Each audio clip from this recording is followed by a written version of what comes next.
cheated, lied to, or tricked? She's tackling every opportunity to make something that went wrong right. Better Call Bacon is on your side. At least 2 Tampa granite companies say they are victims of a sophisticated scheme to steal expensive slabs of stone. Yeah, 43,000 pounds of granite slabs used for countertops was stolen from one company, and the owner knew at that point they'd better call Bacon. Jen, Keith, this thief used stolen credit cards to purchase these stone slabs, and multiple businesses tell me that the same man contacted them trying to order with credit cards. 2 businesses have reported this to the police. The combined losses are more than $61,000.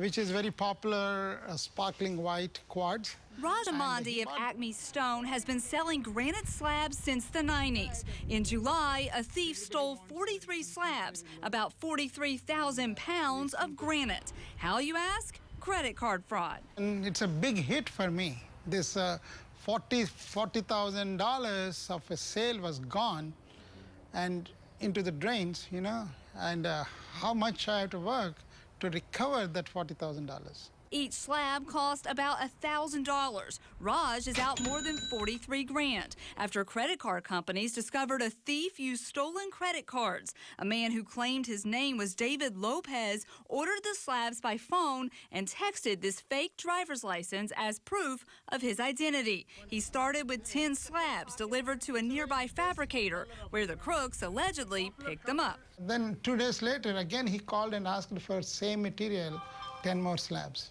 Like that, different materials he bought in the span of 3 weeks. A month went by before Raj learned it was a stolen credit card. I called other granite companies, and the owner of SK Stones in Tampa tells me they were also hit by a crook who called himself David Lopez. They're out 18 grand. Both companies have filed reports with the Tampa Police Department. Meanwhile, Raj tells me he's calling competitors to warn them, and he questions why police have not been able to track down the crooks. I think that if the police jumped into it quickly, probably they might have traced who these guys are.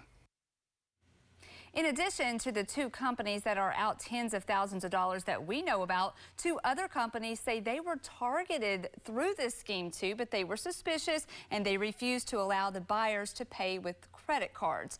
I shared everything that I learned today with the Tampa Police Department, and Raj tells me a detective stopped by today to start investigating further, so he's really happy about that. Well, thieves will take anything when they're stealing these large pieces of granite, and they're even being delivered somewhere. So yeah, these people are really out a lot. But where do you hide granite? Yeah, and that was the question that I had, Keith. Raj tells me that he suspects that these crooks sell the stones at a discount to other contractors, either here in Tampa or in other parts of the state. He tells me that the numbers that he has, that he suspects that they have disconnected these numbers, and he wonders if they've moved on to maybe start this scheme in another city.